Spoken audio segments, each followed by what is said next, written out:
After this third straight loss, I keep asking myself the same question. Does this Miami Hurricanes team have an identity?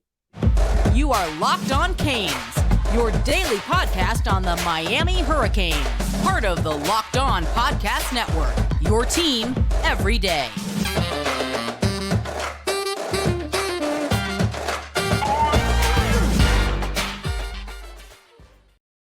I am Alex Donno, your host. I'm a University of Miami alumnus, longtime South Florida sports radio vet, and contributor to allhurricanes.com. And thank you so much for making Locked On Canes your first listen today, even during these hard times. We're available free wherever you get your podcasts and available free on YouTube.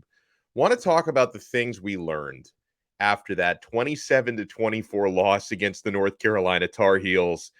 First thing that I learned, guys, this team doesn't have an identity yet. And I emphasize the word yet because I hope that's the case. I hope we see an identity established throughout this season. Because honestly, after the first 3 weeks, I thought Miami's identity was that of a physical, hard-running team. And I think that's exactly what Cristobal wants to make it. And I thought we were seeing that. The Hurricanes over those first 3 games averaged 219 rushing yards per game. Then in their last 2 games, the loss to Middle Tennessee and the loss to North Carolina, Miami has averaged 51 rushing yards per game. They had just 42 running yards on 1.8 yards per carry against the Tar Heels. Woof. FYI, by the way, our next opponent, Virginia Tech, just gave up 326 rushing yards to Pitt. So if we can't run the ball yet again, it's going to start feeling a little bit hopeless, at least in the short term. And I'm also aware that North Carolina's rush defense was ranked in the 100s, and Miami still couldn't run the football. There were a lot of different factors there, but we're starting to see the trend over these last couple of games. Miami is not who we thought they were in terms of running the football. So honestly, I come away from this game asking, what is our identity? Do we have one? We don't really have one on defense because, we've seen them get burned enough on enough deep passing plays. We do tend to see Miami's defense in most of our games finishing a lot better than they start. So I need them to start better than they've been starting recently. But then on offense, you can go a few weeks thinking you're a running team, and then your quarterback throws for 496 yards and you can't run the football. Who are we?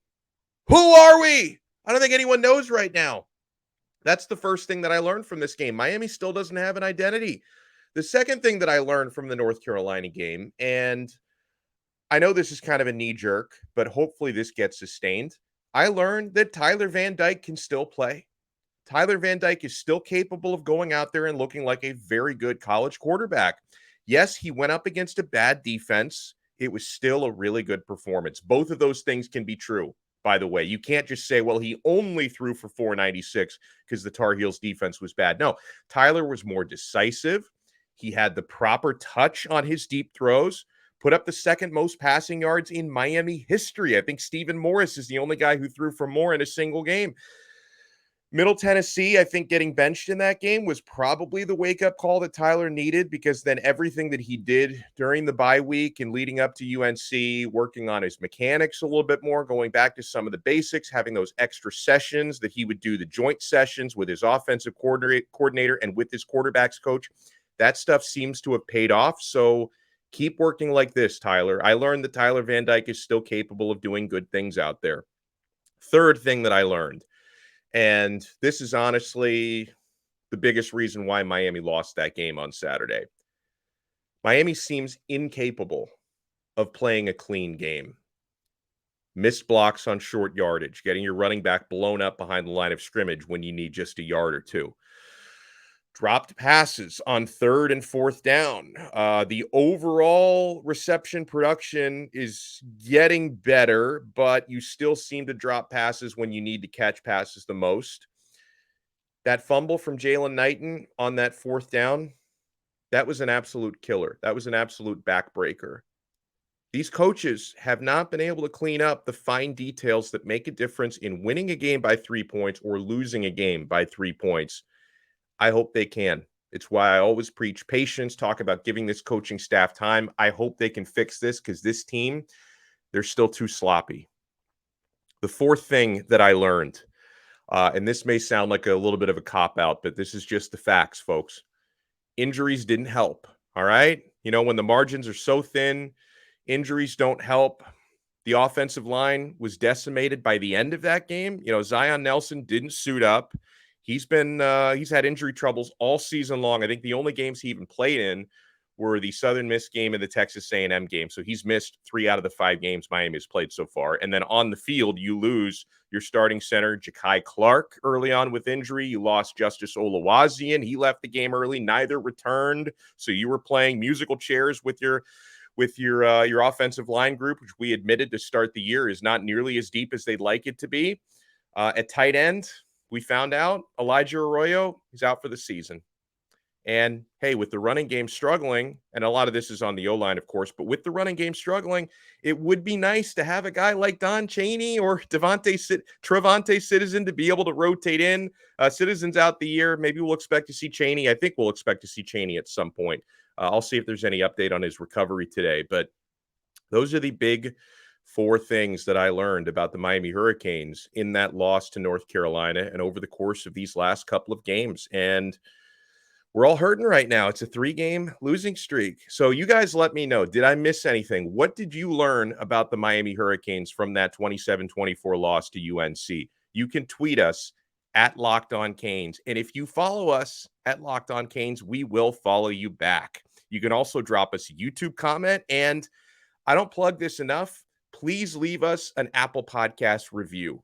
And if you leave us a 5-star review, that'd be great. If you don't want to leave a 5-star review, maybe just don't leave a review. But if you want to leave us a review, leave us a 5-star rating and review on Apple Podcasts. You can ask us questions there as well. So those were the 4 things that I learned. I looked at and I listened to Mario Cristobal this morning early on the Joe Rose Show on 560 WQAM in Miami. Later on today, Monday, the media, myself included, will have a chance to meet with Mario and ask him some more questions. But he did a local radio hit this morning in Miami, and there's a couple of things that stood out to me, okay?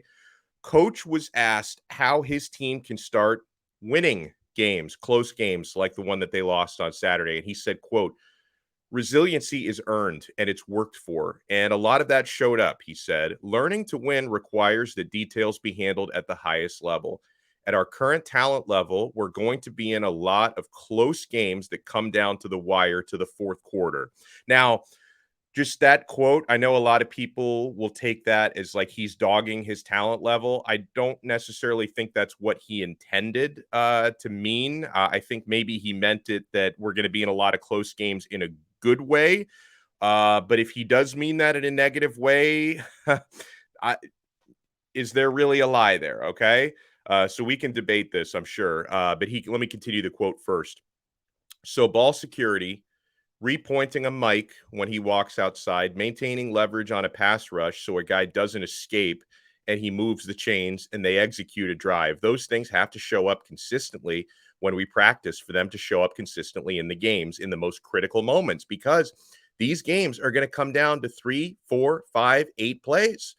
And that's exactly the way. I mean, really, Miami was probably about 3 plays away from beating North Carolina. And that's not an excuse because North Carolina made the plays that Miami didn't. That's just reality. I mean, that game, you lose that game by 3 points. That came down to just a handful of plays. So Cristobal continued. So they have to show up better in practice to show up better in the game. And we are working on it, right? So, you talk about the talent level. I know the reality is, Miami doesn't have a great talent level. They're a 2-3 team right now.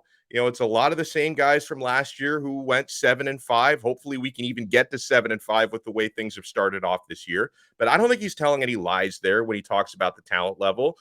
And I think that Cristobal echoed a lot of what we said here on Locked On Canes in our Sunday episode, our post-game episode, in that this team doesn't know how to win. Like, this team doesn't know how to win because you get in that pressure cooker in the close games and you need to just catch a pass on 4th down, or you need to convert a 4th down without fumbling. This team just can't execute these things consistently, and it's very frustrating. So here's the other quote from Mario that stood out to me. He said this about the offense, quote, Short yardage, goal line were a problem, as well as turning the ball over. The red zone woes were not solved to the degree that we needed to be successful, he said. That's the bottom line. No sugarcoating it, so back to work. And by the way, kudos to Kane Sport for transcribing this morning so that I didn't have to. He talked about Coach Gaddis and Mario Cristobal. He said Coach Gaddis had tremendous success when he was at Michigan and Alabama and the stuff he did there, but it wasn't working for us early in this season, Cristobal said. So he's admitting that the offensive philosophy wasn't completely meshing. He said, so we adapted the sets and started moving to things that we feel can do as an organization. We can do as an organization. Certain areas of our team are ahead of others, he said. Just have to find ways to move the ball and score points. We found ways to move the ball, had success moving the chains. We didn't put up enough points. That's the bottom line. There's been some progress, some improvement, still a way to go. So again, I know that Miami didn't win the game. Probably should have won the game, could have won the game, didn't win the game. At least I saw a little bit of adaptation there, right? At least my offensive coordinator, maybe he was strong-armed into it. Whatever the case may be, from the head coach to the offensive coordinator, they were at least willing to adapt, right? They were willing to adapt the tempo. They were willing to adapt the playbook to find more plays that Tyler Van Dyke was comfortable with. I give them a certain amount of credit for that because a lot of football coaches out there are not humble enough to adapt anything, right? And I know, for example, that was kind of the case with Mark Richt, that these are my plays. You either run them or you fail to run them. We're not going to adapt anything. At least this coaching staff is trying to make adaptations to make their players more comfortable.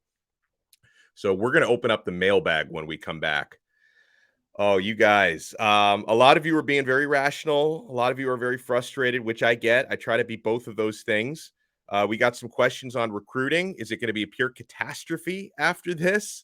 What it's going to take to win games in the ACC. And a lot of people are wondering, where has Colby Young been? Like, where have you been all my life, Colby? We'll get to your questions, and I will have answers when we come back here on Locked On Canes. Guys, oh, you have to get Simply Safe in your life, my friends. The numbers don't lie. In the last decade, over 4 million people have chosen Simply Safe Home Security to protect their home. You don't earn the trust of that many people without doing something right. At Simply Safe, your safety is the only thing that matters. And I know because I use Simply Safe in my home. They protect you with cutting-edge security technology powered by 24/7 professional monitoring agents who always have your back. Here's why I love it, guys. I control their technology right on my smartphone with an app. It's amazing. You can watch the crystal clear HD live stream of your own security cameras. It's like really boring reality TV, but it's strangely addicting. Or you can access the wide variety of high-tech sensors as well. With 24/7 professional monitoring, Simply Safe's agents call you the moment a threat is detected, and they dispatch police or first responders in an emergency, even if you're not home or can't be reached.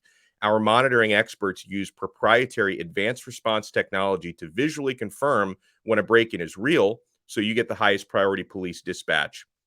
Customize the perfect system for your home in just a few minutes at simplysafe.com/lockedoncollege. Save 20% on your Simply Safe security system when you sign up for an interactive monitoring plan and get your first month free. Visit simplysafe.com/lockedoncollege to learn more. There's no safe like Simply Safe. Thank you so much for making Locked On Canes your first listen today. We're available free wherever you get your podcasts and available free on YouTube. I want to open up the mailbag. You guys can get us at Locked On Canes on Twitter.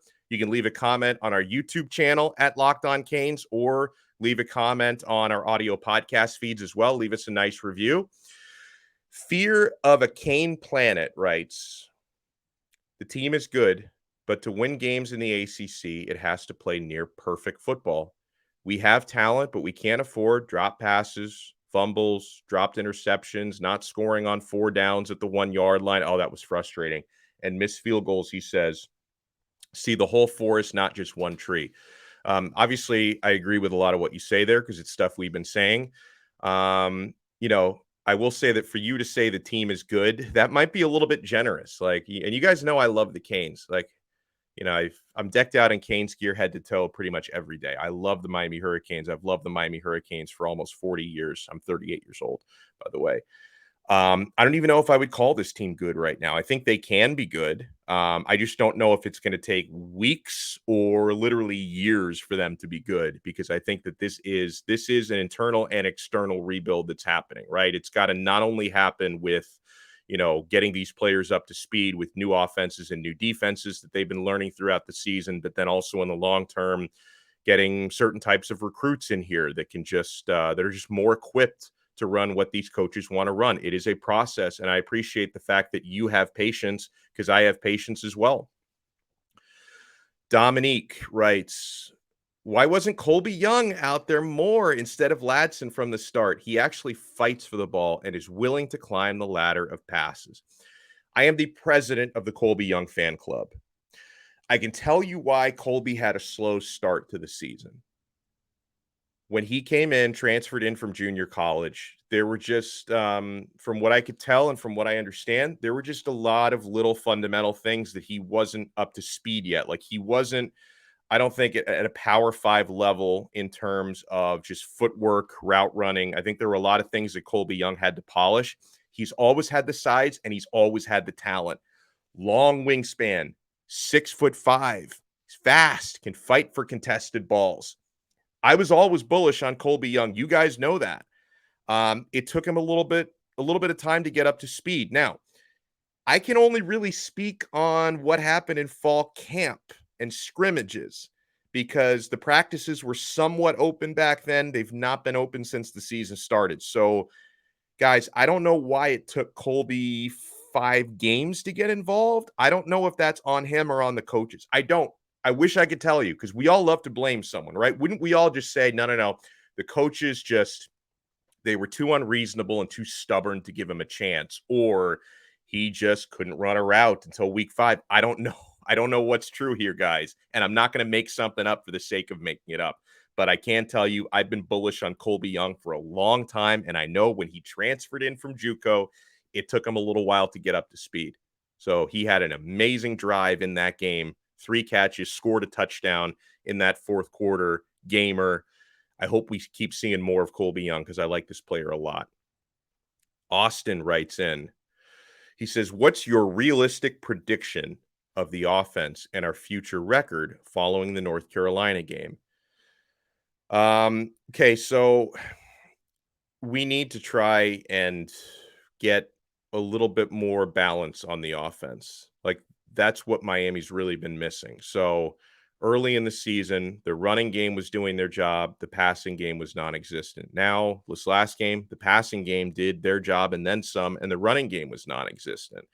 I think a lot of that balance is going to come through, first of all, getting the offensive line healthy, right? It seems like Zion Nelson is just going to be day to day, every day. That's just the reality, coming off the injury he had in the offseason. Hopefully Zion is able to play from this point forward. Hopefully we get Ja'Kai Clark back very soon. He's very important, your starting center. And yeah, at some point, I think October or early November, it's already October, maybe late October, early November. At some point, Don Chaney may be ready to return. But also, where's Jalen Knighton? Like, what happened to him? What happened to the Rooster? He's not the same guy as he was last year. I know he was coming off an injury, so maybe he's not completely, gotten himself physically and mentally back to where he needs to be. But, for Miami's offense, we need balance, right? Like, you can't just have the passing game going ham one day and the running game disappearing. I take a lot of positives, though, in the fact that apparently Tyler Van Dyke can still play.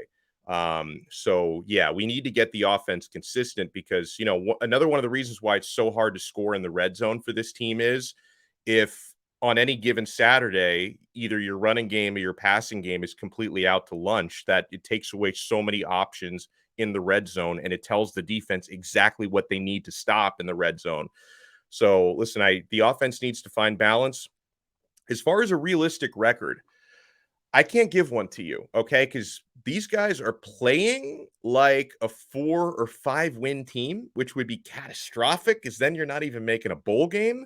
But I will remind you, because I know everyone just likes to react to the recent results, and they'll assume, well, if they've lost 3 games in a row, they're not going to win another game again. I mean, it's just a ridiculous thought process, okay?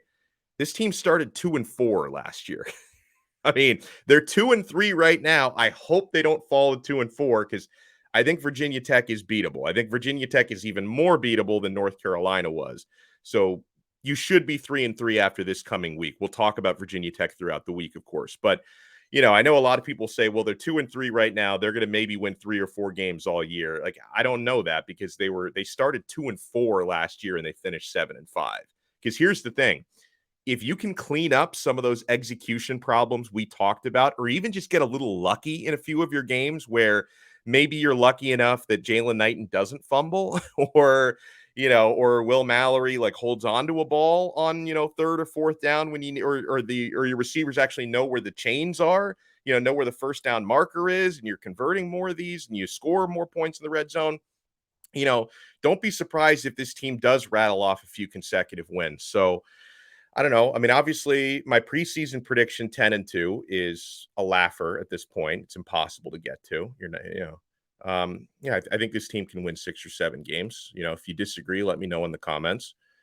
All right, a couple more I want to get to, including the impact of this game on recruiting and a really funny comment about what do the fans really want. We'll get to that and more right after we talk about the awesome people at Bet Online. Even when the Canes lose, you can win on these college football Saturdays with Bet Online. And guys, we've been having a great time checking Bet Online every single day. It's your number one source for football betting info this season. Find all the latest player developments, team matchups, news, podcasts, and in-depth articles and analysis on every game you can find. And as always, Bet Online remains your continued source for all your sporting wagering info with live betting and up-to-the-minute scores for every sport out there.